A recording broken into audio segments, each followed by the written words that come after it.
Good morning, good morning, good morning. My name is Sean Dexter and welcome you back to the Manga Grow for a daily Bitcoin USD analysis video. And my, Bitcoin finally making that move. In yesterday's video, we talked about a big move likely to come very soon. And what do you know? That big move came the very next day. And hey, long overdue, Bitcoin has been boring a lot of people, but not so much us over here at Mango. We've been doing pretty well, taking these trades off the 12-hour 200 MA, having these $1,000 bounces over and over again. So yes, while Bitcoin has been kind of dragging its legs over here, it was still very generous, kept respecting that 12-hour 200 MA until finally it broke it. And hey, were there any signs giving us that warning signal that, hey, you know what, this time around we may actually have that big move to the downside instead of the upside that could have been a very likely possibility as well, right? We are putting in higher lows and lower highs, a symmetrical triangle on many time frames could be seen: the 4-hour, the daily, the 3-day, the 2-day, the 4-day, whatever, man. But Bitcoin finally making that move to the downside. And in today's video, I actually am going to present a bearish case that a lot of people may disagree with me on and actually probably maybe even get upset on. But hey, we're going to call it as we see it over here on Mango. And I'm actually not liking what I'm seeing, but at the same time, the bulls have not yet lost every scenario just yet. The bears still have a lot of work to do, and we have a lot to talk about. So buckle up. This may actually be a longer video than usual, but I'm going to try and keep it short. Okay, so let's start here with the 1-hour chart. We do have a lot to talk about. So what was the big sign? What was there a big sign in yesterday's price action? So as you guys know, I've been taking this long position ever since we started bouncing. Well, I don't even know, like, we're on the 1-hour time frame. So let's go ahead and switch on over to the 12-hour actually. And wow, switch on back on over to our Ichimoku, get some equilibrium on this, and come on TradingView, load for me. TradingView has been taking its time, and it's not just me, it's some of my friends too have been complaining. So it's not the internet, it's more so a lot of people are on TradingView, I guess. Their servers are loaded, overloaded. So we took the trade over here, we took the trade over here, we took the trade over here, and Bitcoin kept bouncing, and finally rejecting the Tenkin, and making that move to the downside. In fact, if you took trades off the Tenkin, right, you were getting good moves. The cloud has been getting it really right. So what did we talk about yesterday? I was building a position around the it was a risk-free position because I've been literally using only the profits that I've been taking from all these trades over here to the upside, right? And then over here I started, if you guys do remember, I started getting a little bearish, okay, over here. I wouldn't want to say bearish completely, but I was more inclined on taking those short trades compared to in these regions over here. And the biggest reason for that, guys, was actually the Mango Vine. I did not show this in the most recent videos because I want to respect the people who did actually go out of their way to get access for the Mango Vine. And hey, an edge is an edge only if a few people know about it, right? And I did kind of allude to this on the Mango Telegram group and also on one of the videos, but I didn't want to be too clear about it. As you can see, the Mango Vine actually turning bearish on the 12-hour. It hasn't done this in a goddamn while. This was a big signal, guys, big signal. And I do apologize, but at the same time I have to respect the people who have access to this. I don't want to just like show it out to everybody, right? So it turned bearish over here, right, on this candle over here, and giving you your first short signal all the way here. And this is the first short signal in a goddamn while. All the way here, you could have either taken that 10,600. I do know some of you did take that trade. Not sure if you held it, but even if you took it on the close over here at 10,400, hey, it was a really good good move to the downside thus far. And this is actually a trending trade, guys. This you can actually hold, and unlike the trades I've been taking on the 4-hour and the 1-hour, all where I've been getting in and getting out, this is actually something that you can hold. Now, other than just this, the 12-hour giving me that big warning that, hey, you know what, this is not looking good. Because I was still willing for Bitcoin to, you know, just kind of rally off from over here as long as we were holding those levels. But there was something that gave me a big tip off, and that was actually on the 1-hour. And all of you were watching this too, right? But did you guys act on this? Right over here, we rallied off, and this was good price action. We rallied all the way up to 10,300, right? And look at the sell pressure that came in. The bulls had no follow through at all after this. Yes, we rallied a little bit after that, but this, guys, is not what I want to see. I want to see the candle actually get eaten up. That's fine, but not this much. Any candle close underneath 10,196 was very, very bearish for me. But look at where we closed. We closed all the way at 10,172. Very, very ugly. As soon as the next candle opened up, in fact, I didn't even wait for 10,200. I just got out of my position. Now, did I take a short trade over here? No, I did not take a short trade over here. I'd like to tell you guys I did, and I caught this entire move. I did not. Like I said, guys, Bitcoin for me still is a hard short trade, okay? But I did take a short on Ethereum, because Ethereum has been actually a very, very easy short trade, and I'll talk about that in just a bit. And now I'm not saying taking a short trade on Bitcoin was a bad thing, but I'm just trying to protect myself, okay? Because I am playing with a much larger account than when I started off at the 3,000 level, so I don't want to take the riskier trades right now. And it was the later hours of my night, right? I was about to go to sleep in like a couple of hours actually. So this actually happened a couple of hours after I fell asleep, and I woke up in the middle of the night to see this, and I was like, holy goddamn shit, man! This is ugly. But I have no regrets, because if we go on over to the higher time frames, and we'll talk about that in just a bit, Bitcoin still has some work to do to get into that trending trade for my rules. Now, I'm not saying that you guys need to not take the short trades, okay? Follow your own goddamn rules, follow your own system, and if your system got you in all the way over here at 10,600, the wine was in fact, if you followed the wine, this entire system, entire zone, this entire consolidation, you would have made way more money than following my system. So what I need to do is take a step back and kind of like, integrate the vine into my system. So maybe the vine should overrule certain certain rules, but let's see. I don't want to rush into that, right? I'm a really conservative trader. I take my time with these kind of things, but hey, man, it's been doing really well. So for those of you guys who just started with a blank slate and integrated it onto your rules, that's really good. But I'm gonna have to work on that. That being said, we do have the 1 hour that has played out a nice move for all of you. I do want to talk about what is it. I'm kind of just yeah, okay, so the 4-day, yes, the 4-day. We can go ahead and pull on the 4-day, and look at that, guys. We actually closed the 4-day, and we closed it pretty ugly, right? This literally happened right before the 4-day could close. And hey, we talked about this, I think it was 2 videos ago, how I'm not liking what the 4-day was looking like. In fact, getting that rejection over here on the Tenkin, let's go ahead and look at that. Right, this over here, the 4-day tank. As soon as we got that rejection, this was the first time that we gave up the tanking and did not regain it almost immediately. In fact, over here we gave it up and we retook it. Over here we gave it up and we rallied right up to it, and the next candle we took it. This time, however, we lost it, we tested it, and we did not hold the price over there. If we had even held the price over there, I would have been fine with it. But instead, we got rejected from it. And then right before the 4-day could actually close, what happens? We actually lose the 21 EMA as well. And you guys know that we've been watching the 4-day as our primary time frame for this entire consolidation. Losing that is pretty ugly. So now, should you be rushing into a short trade? Because for me, my next target base of the 4-day would be around 8,623. I wouldn't say I'd be rushing into it just yet, because around these levels, I think Bitcoin still could get you into some trouble. You want to take the safer and easier trades, and that's the thing, guys.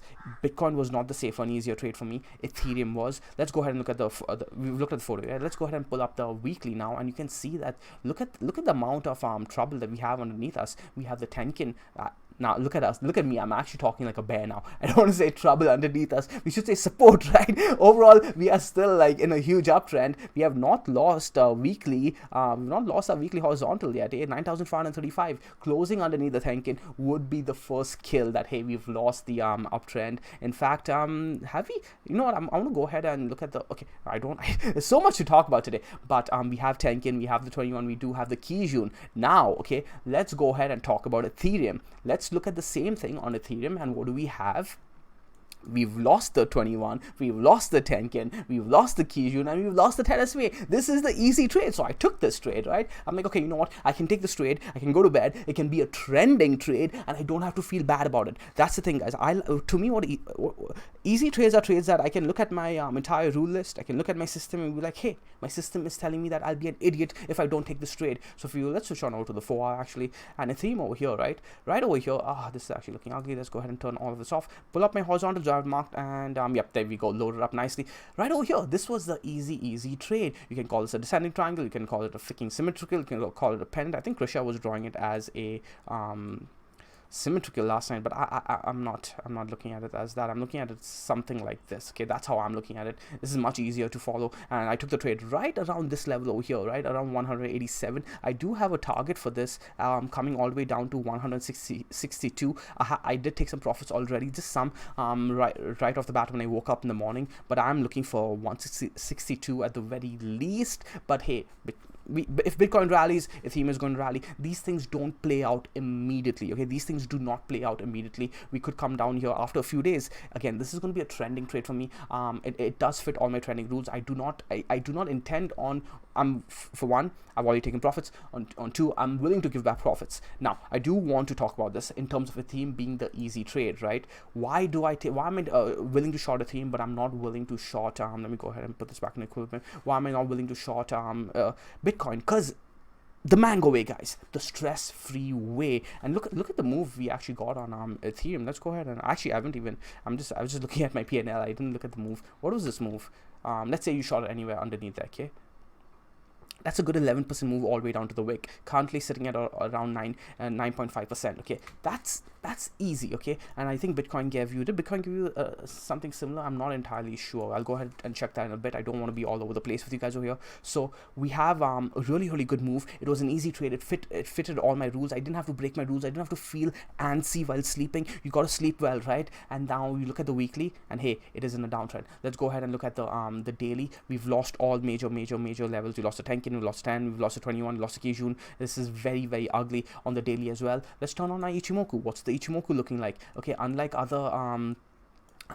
Bitcoin that is still green, the Bitcoin's cloud is still freaking green. Okay, I don't like shorting into that. You guys know that about me. Look at the theme. It's been freaking red for a while now. And if you guys do remember, again, I don't like giving calls directly, but I do give you guys hints. Around a week or so, I said, guys, I'll be more inclined to short Ethereum, and I'll be looking to short Ethereum very soon. And I was kind of worried over here when we did take back the 200. I don't want to say why, but I wasn't keen over here when we did take back the 200 SMA, and then we had 10 kin overhead, and we also have this Kumo twist all the way here, leading up to a possible C-span trade on the Ichimoku. But hey, as soon as we rejected that and we start putting in this formation over here, I was more inclined on taking this trade, right? You can look at it like this too.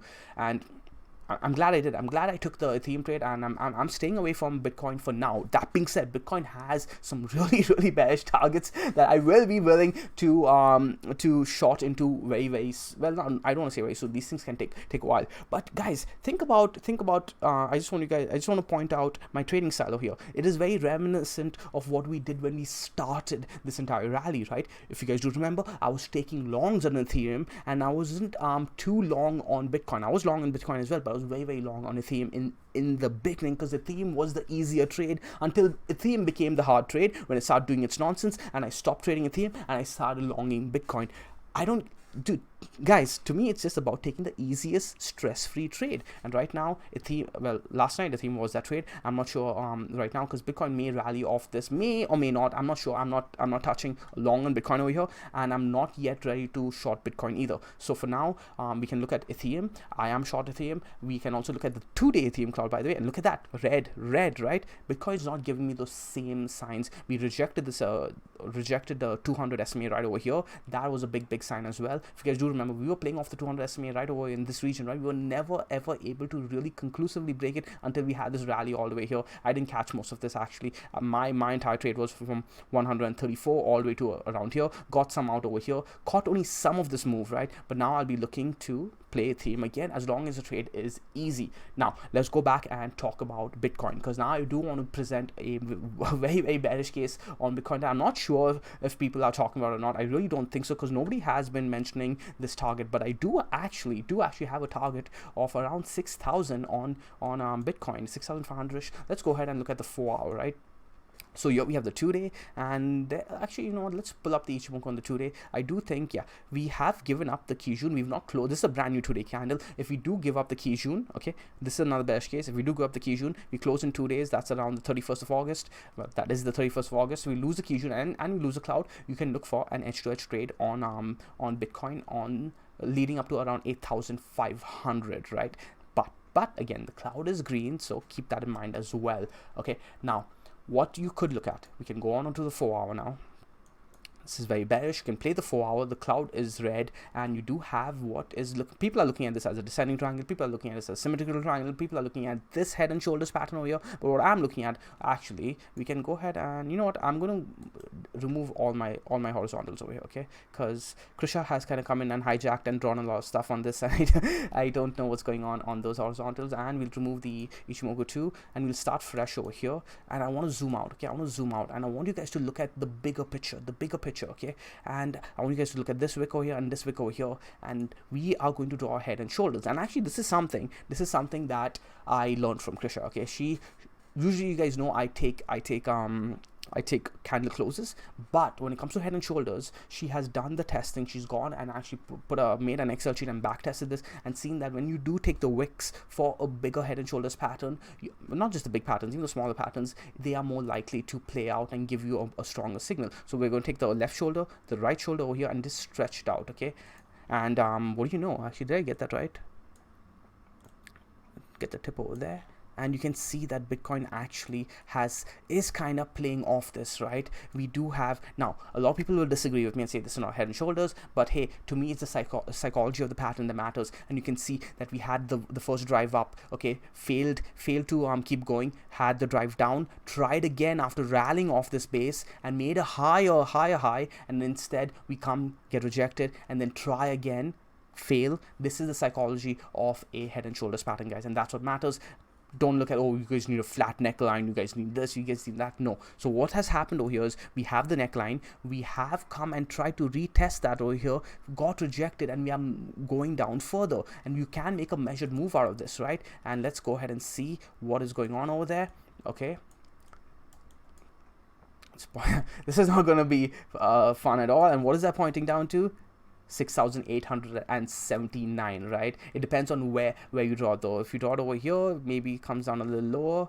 6,800. Okay, so 6,800. Okay, so that's pretty ugly. And I know people have targets of 7,200, maybe 8,500, and those are all fine too. But like I said before, guys, it doesn't mean Bitcoin won't go low. It could meet those targets and go even lower. But at the same time, we could even rally off here. Okay, so it's not yet in the clear. It's not an easy trade just yet, but this is a possibility, and this will be my target when I do start looking for those bearish trades. So where do I start looking for that bearish trade? Okay, cool.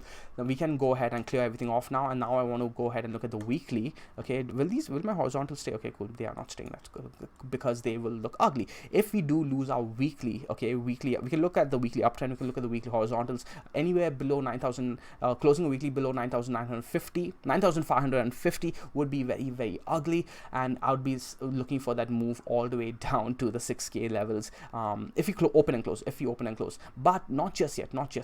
We can look at let's go ahead and pull up our Ichimoku. Actually, we do have a lot of work, right? We have the tanking coming up just there at 9,400, and then we can go ahead and turn on our 21 EMA, which I do believe is coming in at around, a lot of work to do, 8,956, and then 8,946, and then we have the Kijun 8,502. So these are all the targets that people would be looking to meet. Actually, I know a lot of people are looking at these very targets, and that's all well and good, and that's what I mean by this is not easy. Bitcoin could make a quick move anywhere down here and bounce very quickly, and and you don't want to be on the other side of a bounce, right? If you get caught in the emotions, just take the easier trades, guys. And to me, this is not easy. If we come and make a retest of that 4-hour neckline, that could be a play. Okay, the 4-hour neckline, I believe, is coming at around 9,720. We already got that first retest. Okay, I was thinking about shorting that in the morning. I just shied away from it, and I'm fine. I'm okay. I'm okay with that for now. I'll think about it later. But let's say this: if we start closing weekly candles underneath this zone over here, okay, anywhere, actually you can start front running that if we start closing candles underneath the Tenkin. But I'm going to be a little bit more safer and wait for the 9,000 level on the 21 EMA to be taken. Then I'm going to start looking at trending trades towards the bottom. And why? Because if we lose the weekly uptrend, I'm going to be looking for a monthly consolidation. And here's the thing: Bitcoin is still going to look fine on the monthly, which doesn't say much, right? There's still a big short trade to be had towards the monthly. And let's go ahead and look at the monthly. Okay, we'll go ahead and look at the monthly. In fact, I'll just go ahead and remove everything else just to, actually I'll keep it and switch on over to the monthly. And what do you know? We've rejected the Tenkin on the monthly. Okay, we are about to close the monthly in 2 days. This is not looking good, but at the same time, not bad either, because we never really retook the Tenkin, right? But where does the 10 SMA and the 21 EMA come in? 6,600 and 6,374, which lines up perfectly with that head and shoulders on the 4-hour, right? We can go ahead and look at the 4-hour. Actually, you know what? Let me go ahead and see this. Did I get that measured move right? Or was I too fast on it? Zoom out, because I do believe it was lining up almost perfectly when I did do it in the, yeah, we can take the high. No, this is good enough. This is good enough, right? This is good enough. Well, my 6,762, and then we can go ahead and look at the monthly now. And where does that come to on the 21 EMA? Let's go hit auto, and man, this monthly is going to tick up though, so it's probably going to go 6,651. Yeah, so you're around $100 off. So the 4-hour bigger head and shoulders is pointing to Bitcoin actually coming down and meeting its monthly 21 EMA. Has Bitcoin done that in the past? We can go ahead and look at the BLX actually to actually see if Bitcoin has done that. And I'll turn off all of my horizontals. And Bitcoin has actually come and tested the 10. Over here you could say Bitcoin has done that, but then that actually rallied off, and then we started actually a bear trend, right? We don't want to see something like that happen. We can go ahead and turn off all the Tenkin and the Kijun and just kind of get a clearer look on this. Bitcoin has rallied off the 10 SMA. Okay, if we do get that crossover here, okay, if we do get that crossover here of the 10 and the 21 on the next month, it'd be interesting to see where the 10 SMA comes up to, perhaps around 7,000-ish, and then Bitcoin could take its time and then come and rally off the 10 SMA and then have its uptrend. As you can see, we've had this parabolic move to the upside. We've never tested our weekly 21 EMA, which would be healthy price action if we rally off here. And that's the thing, guys, we could just rally off the 9,000 level. And what is that move to the downside? Another 7%. No, not even, actually, it's less than that.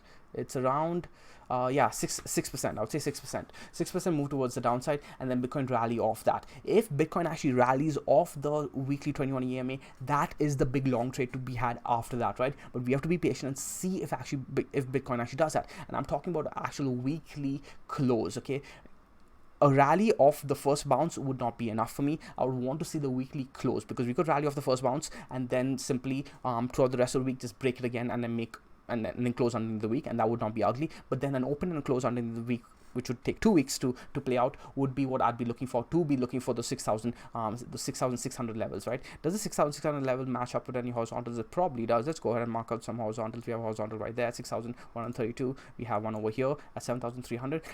That's actually not a bad level for Bitcoin to rally off, and we have one actually over here too. You can go ahead and mark that. That's there you go, 6,777. Right, that is the major zone that Bitcoin should rally off if it wants to hold its macro picture.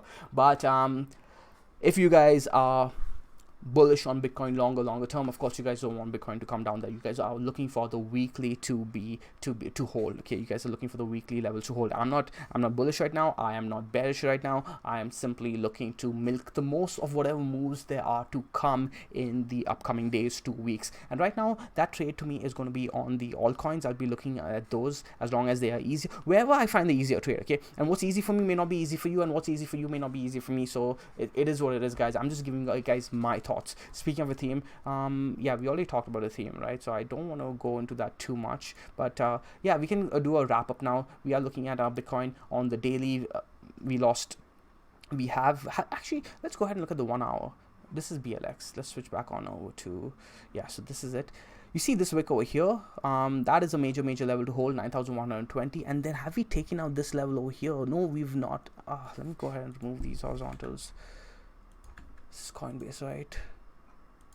Ooh, nice. Okay. So here's the thing, right, guys? If Bitcoin, if we actually see a defense of this wick, that could mean something, but not too much. Okay, so this would be interesting to watch out for. Okay, I want you guys to keep an eye on the 9,470 level. It lines up with these horizontals over here as well. We can go ahead, and I'm not looking to be bullish over here, by no means. I'll not be trying to catch a knife over here. This is not where I'd be looking to play off any levels. The last bounce I took, I actually did kind of get quite lucky, right? Because if you guys do think about it, I've been taking almost every bounce off this 12-hour 200 MA, and the one time I don't take it, well, I didn't take this one either, right? And this one I didn't take, and then Bitcoin actually goes and has a really good rally, move to the upside. But I didn't take this one either because I was freaking asleep, and so I guess it balanced out. I didn't take this one, I missed out on profits. I didn't take this one, I missed out on losses. So that's it for today, guys. What are we looking at? We're looking at Bitcoin to hold this major zone over here. If Bitcoin, I wouldn't care either way, but if you guys are already in a short trade, this is what you guys are looking at. If you guys do break this towards the downside, you guys could look at targets around 9,000. After 9,000, I'd be looking at around 8,999. That's a zone, so we can just mark this zone over here, something like this. And after that, I'd be looking at 8,600 to 8,500ish. That would be our next target. And then after that, we'd be looking at funner targets at around 7,450. Wow, this would be a nice trade, eh? We'll come back tomorrow and see if there's anything to worry about in between this zone, but this would be the nice trade. Below 8,500, that's when I may actually take a nice trade over there. So let's go ahead and look at that. So, but we'll do that tomorrow. I don't want to keep this video too long. So that's the next zone over there. After that, yeah, that is lining up. It's crazy that I actually managed to remember all of this. So we can go ahead and adjust. Actually, wow, I actually got the wicks of that, man. Holy shit. And yeah, that would be good. This is the 12-hour though, hey guys, keep that in mind. This is the 12-hour that I'm marking these on. Then after that, 6,700, which lines up with these guys over here perfectly cool too. Okay, so that's what I'll be looking at for Bitcoin on the way to the downside. We can keep it actually this simple, but hey, take it one step at a time. Bitcoin is not the easy trade right now. We did have the easy trade over here. If you guys did take that trade, congratulations. I took the similar trade on Ethereum. What was that move anyways? Ethereum had a good 11% move, right? Bitcoin had a 7% move. Not bad at all. Not bad at all. So my name is Sean Dexter. I hope you guys enjoyed this video. I hope you guys enjoyed this segment of your daily mango juice. But I'll see you guys tomorrow. Throw the video a like, throw it a share, throw it a subscribe, do hit the bell icon, all that jazz, all those shenanigans. I'll see you guys tomorrow. Cheers.